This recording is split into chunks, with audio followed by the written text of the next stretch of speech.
Kyle. Troy. Troy, I'm over here. I'm over here. Now he's there. I'm here.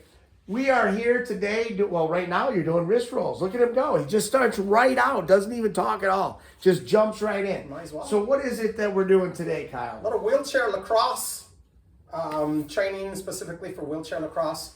And of course, any wheelchair sport, a lot of it is upper body, but we're trying to be sport specific. And of course, in lacrosse, there's an awful lot of wrist and forearm action.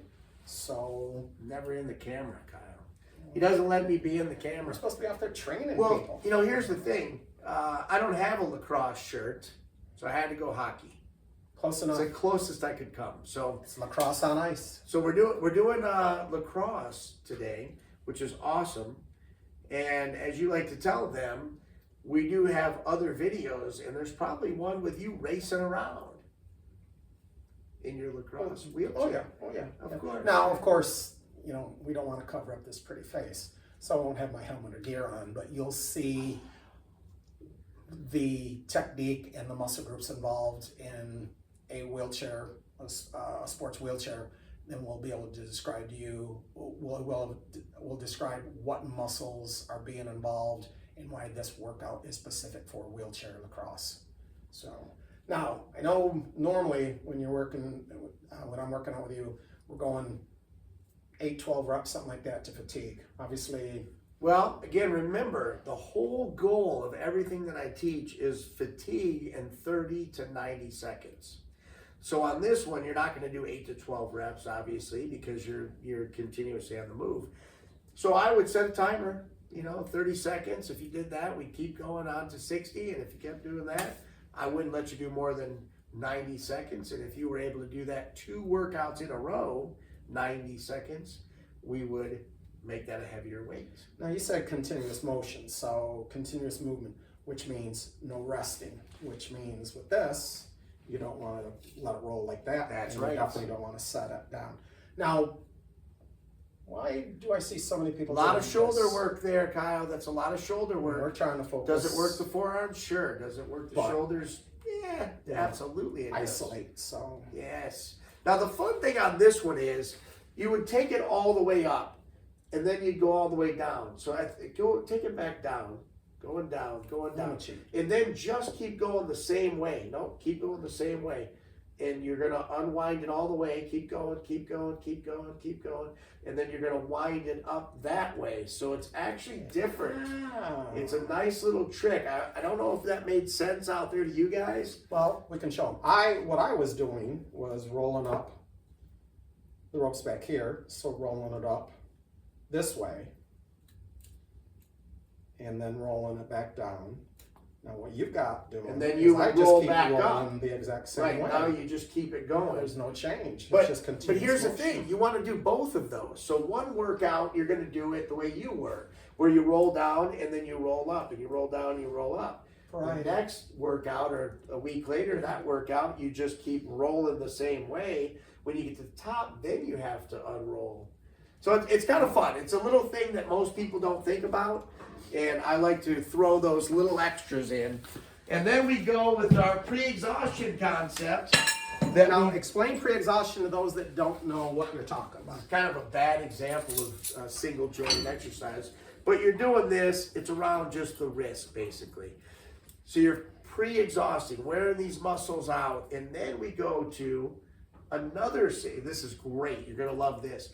It's like He's a the one dou- not doing it. It's like a double pre-exhaustion, because you go to another single joint exercise, and then we're gonna follow it up with a multi-joint. But here you've got the bicep making the forearms work that much harder. And how far do you recommend going Here. all the way down? You don't want to go there. Go Just as far resting. as you can without rest. So tension. Kyle, this air conditioning's killing me. Either that or is he allergic to Oh, me? I don't know. man. Keep the elbows in tight. You don't want to flail them out. Nice and slow. So you're using the untired, the fresh biceps to make the forearms work that much harder, because they were already partially exhausted from the last one. Then, as soon as we're done with that, we're going to go to a low row. So he's reached fatigue, he can't do anymore, turns around. Now, I'm going to cheat. Not a cheat. Well, I was just going to do one That's all right. You can do Which, that. that way I can keep my stability. You know, could do both at the same time, but low rowing. And of course you can do these seated. Of course, we don't want any of that rest.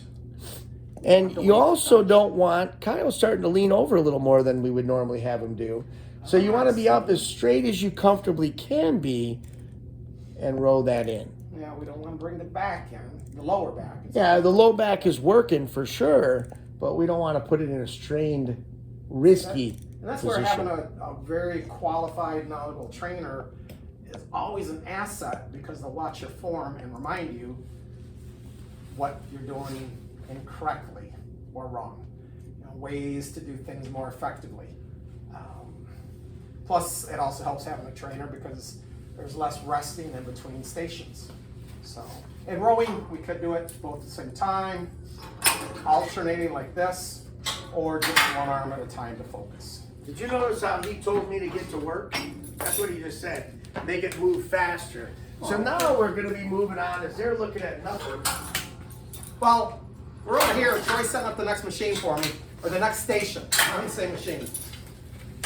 All right, we're moving on to a little chest fly. Oh, look at you. He doesn't even need any help from his trainer. Well, I got a little stability. So now going here's the with thing some on this one, though. resistance. I will tell you, he's got it. Go ahead, Kyle. You can demonstrate that. But when you first get in there, you want to make sure, and he did that. And you might have to rewind to see him do it correctly. But you're going to pull the arms together first, and then take that little step out to get away from the machine and straighten your arms out. So I'm back here, and then get out here, so I have the resistance. But see how he straightened his arms out first, and then you go wide. And that's also having the experience with a great trainer. Now, There you go. of course, we don't want to overstress the shoulder, so we're not going way back here. Bring the elbows back so they're even with the body. That's where you want to be. So now we're pre-exhausting the pecs. Well, now I wanted to throw something out. You brought up the elbows, The elbows. because we don't want to necessarily bend the elbows. We want to keep them That's straight true. as possible. As straight as you can. Again, it's all about straining, non-straining. So you take them back as far as you comfortably can. Keep the elbows pretty straight, but not locked. And since you brought up the pre-exhaustion thing, I think I know where I'm going next. Woo. Oh, I got it. Are you good? Okay. I got it. Every once in a while, I just It's lose got my the balance. best balance ever. And then, we go to chest press. Now, your pre-exhaustion. Oh, Yeah, you're all right. Go ahead. that's right. It works. We should probably move them That's in, all right. shouldn't Do we? your thing. Now, let's do the variation. Let's put it the right way. I just went right into bench press, but because what Troy was talking about with pre-exhaustion is the arm cross is basically just using one joint, the shoulder. And we'll make Troy do a little work behind me. Now, and of course, you always want to wait until your It's like our trainer first day. is out of the way before you hurt There him. you go. Go ahead. I've never done this before. Oh my gosh, it's a good thing that you're here, Kyle. Keep And me see, alive. now, normally I'd step out a little further, but I'm going to try to keep my balance here. So Yes. now we're using both the shoulder and the elbow. And there again, how far back? Elbows even with the body. Don't go beyond. Because we don't want to hurt the shoulder. And in this case, with this machine, where he's at using the machine to balance himself is ideal, because you can see when he comes back, stops at the appropriate spot, the weight isn't down on it's not touching the, We don't want that. and You're it's resting. not doing it, and he's in great shape right there. So there's no need to step out and try to do the balance part. And of course, you can also change the grip a little if you want the straps on the inside and push up that way. Ooh, that's the way I like it, because it doesn't scrape across my arms. Well, you have bigger arms and forearms than I do, so. But technically, it doesn't really matter. And then, The technique does matter, because you want it slow, you want it effective, you don't want rest. technique does matter. Technique does matter. Gotta watch. That's why I've got him here to straighten me out. But it's 215. not gonna make a difference Right. if you have them on the outside or on the inside. It's not gonna make it any different, really. But from a comfort standpoint, it's much, much different. Although also one thing that if you're used to doing a barbell, with a regular bar, you're used to doing it this way. But as Troy has taught me, that also puts a lot of strain on the shoulder. So, which is why doing this grip as opposed to that grip. So where the palms are facing each other. So, and now, all right, Chief, where are we going? We're gonna switch them up to the Of course, now that I'm tricep. pre-fatigued and fatigued. Yeah, we just worked the triceps in a multi-joint exercise, and now we're gonna follow that up with a single joint exercise. Now I'm thinking we've done a We've done a lot of different pre-exhaustions. I love it. pre to the pre-degree. You know how I love that. The key is fatigue.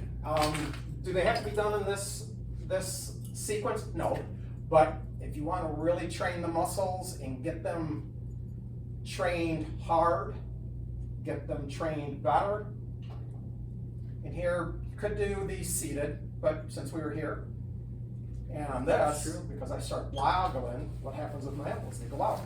The key is keep those elbows in tight. Come up to about 90 degrees, right, Troy? Yes, I love the 90-degree angle. And we don't have to fully extend because then you're resting. You just want to keep that tension, and of course, that's really resting. Now the fun thing here is if you watch multiple videos of ours, we do use pre-exhaustion differently. Sometimes it is a single joint to a multi-joint, and other times we switch that up, and other times we single, double, or some Gotta give version. some credit to Troy. He has over 40 years in the business as a trainer. I've trained with him and worked for him for over 30 years. And having a knowledgeable trainer, somebody that will push you to fatigue, somebody that'll watch your form and technique and remind you to change the workout and to let you just work out and just focus on the workout, not think about anything else. It's always great to have a good trainer. But a great trainer like Troy will also teach you the safe way and effective way to do it on your own. And there's a lot of things Troy has taught me over 30 years that when I'm working on my own, I can still hear his voice in my head reminding me, keep the elbows in tight, don't fully extend, don't rest, etc. We are done with that one. Thank God. Thank you for the commercial there, Kyle. Well, a great trainer helps. Let the poor guy rest in the chair there for a second. Because your next one, we're actually going to move forward and do a little cable crunch. So you'll have to go underneath the handles. See, I'm trying to rest, and he's still making me work. That's right. We want those fast transitions. Now, I'm not sure we talked about that, but the entire length of the workout should be... We haven't talked about that today. You're looking for anywhere from a 6 to 20 minute time frame, basically. Because the maximum number of stations we typically do is about 12. Everyone's program's different, but roughly about 12. So anywhere from 6 to say maybe 15 at the max. But really I try to max it out at 12. You have 8 to 12 major muscle groups. We're trying to target major muscle groups. When we add in specific like rotators and the wrist rolls and wrist curls, Sport specific it's stuff. going to add a little bit of extra, but not much.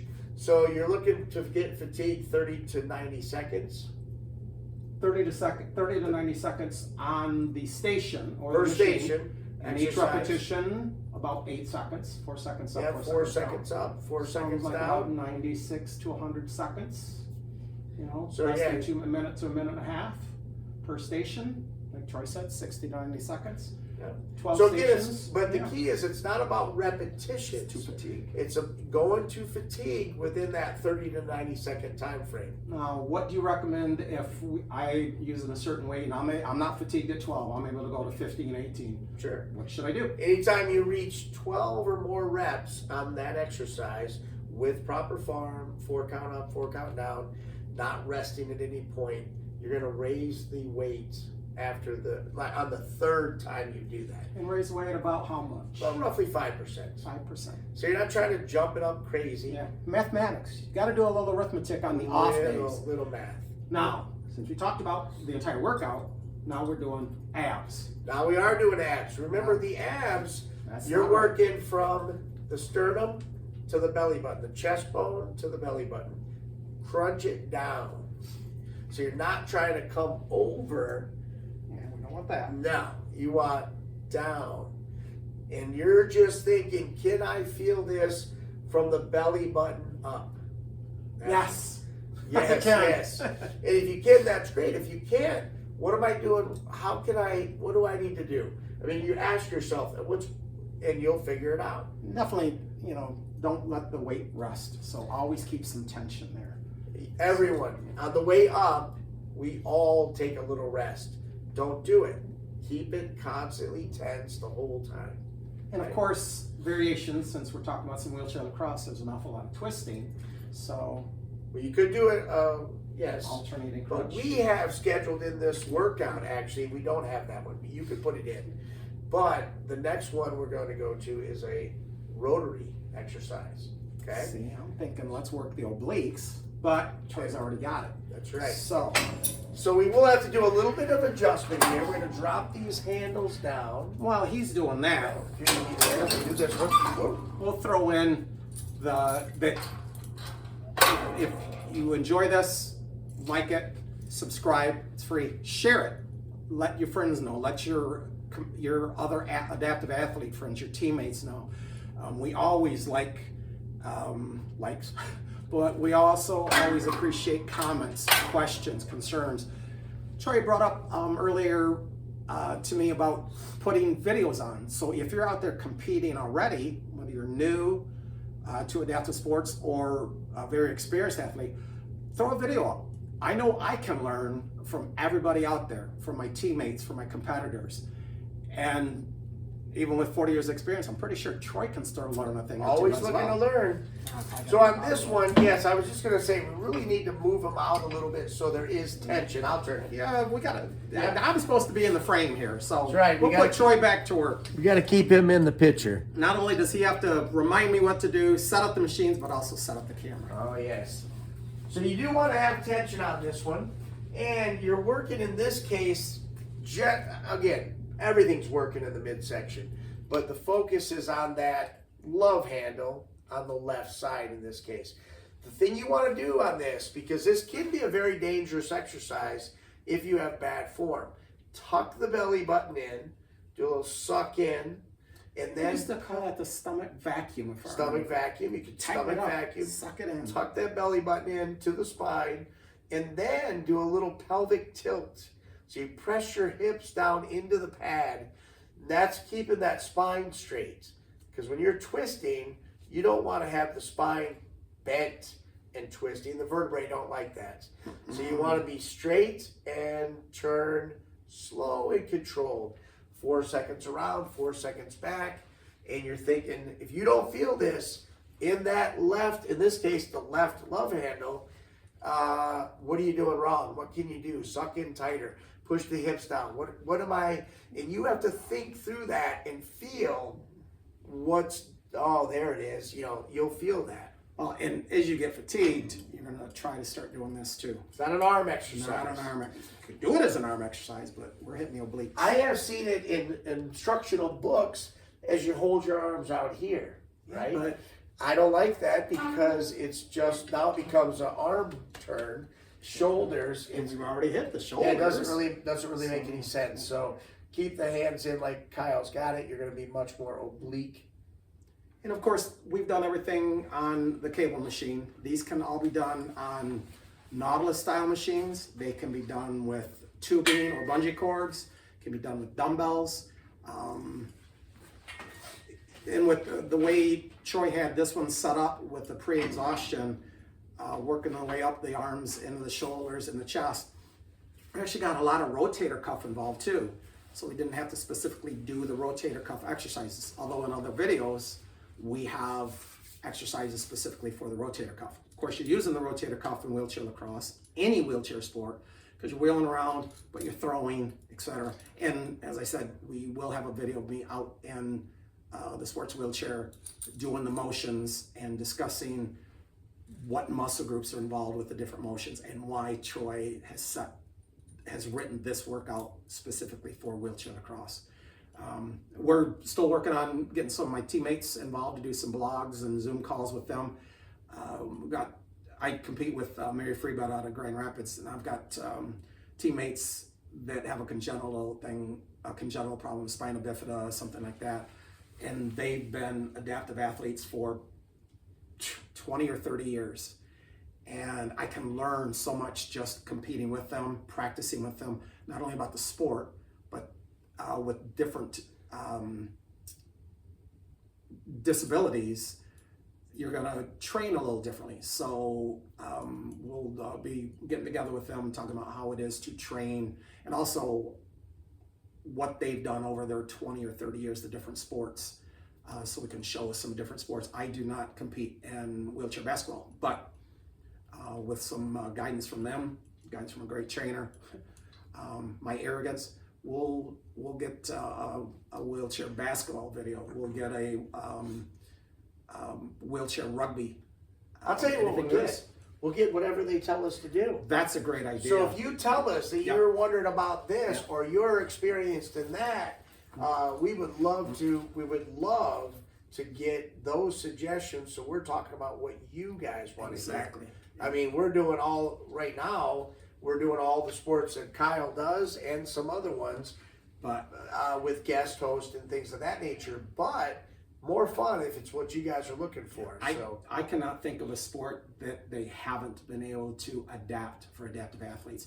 I've done clinics for wheelchair fencing, wheelchair football, which is a blast. I've watched wheelchair rugby. I compete in sled hockey. But yeah, there's so many other sports out there. If you've tried them, if you've done them, and you wonder how to train specifically for that sport, let us know. Show us a video, ask a question, throw a comment out there. And we'll set up a training regimen for that sport, and I can learn from it. And we got to make sure that they're subscribed because it's Free. Yep. It's free. Yep. And we need you to subscribe for that. So, and set your bell, ding, so that it alerts you when we put a new one out there. So that when your video comes up, you'll go, oh, that's the sport I wanted to hear about. The cool thing about this workout, and you were talking about the extras, the accessory type exercises, this is only an 8-station workout, 8 exercise workout. So you're looking at 8 to 12 minutes max to get the whole thing done. Is it enough? Yeah, it's absolutely enough. But could you add a few extra and not hinder your ability to perform in your sport? Sure, add some things in. You still have plenty of time to go practice your sport. We didn't have a leg specific, but a lot of what I was doing, I was standing up, which is essentially working my leg muscles too. I'm not using them so much in wheelchair lacrosse, but you can always add a leg exercise or two. We happened to do some serious pre-fatigue. For me, you know, the bottom line is, you know, this kind of workout not only is great for wheelchair lacrosse, it's a great overall body workout for any sport as an adaptive athlete, but it's also good to keep independence. This kind of workout, resistance training, is great for overall health, longevity, longer life, but it also enables adaptive athletes, disabled individuals, whatever phrase you want to use, to stay independent. This allows me to still go out, you know, staying strong like this. I can still do gardening. I can still do housework. Well, I hate it. I can do it. You know, so these are sport specific, but they're great overall body workouts, and they're great for your health. For me, the way Troy trains, it's safe, it's effective, it's efficient, it's simple. The old principle of the KISS principle: keep it simple, silly, stupid. Yeah, that's why I'm the trainee. He's the trainer. The original days. We're from the old days when we didn't get our feelings hurt from everything. Especially when you know somebody this long. You know. Wait a minute though. So did I hear you say I was giggling while you were talking, which was not what you were saying wasn't funny, but I thought I heard you say if anybody out there wanted to clean your house, you would let them. Is that what I heard? I definitely let them. I probably want to work with you, but sure. We're not going to give people a key to the house. No. But when you're done with that, then you have to come over and do my house, and anybody who likes to yard work, we're open to that too. I actually got a riding lawnmower. I don't mind that. Well, stop by my house and mow my lawn. Then I don't have to You know, I pay probably could drive it over You there could across the drive it city over. streets. All right, I'll wear my anyway, helmet. But get no, strong, yep. stay fit. That's it, man. Get strong, stay fit, have some fun. Like, subscribe, share, let us know. We appreciate you very much. Thank you.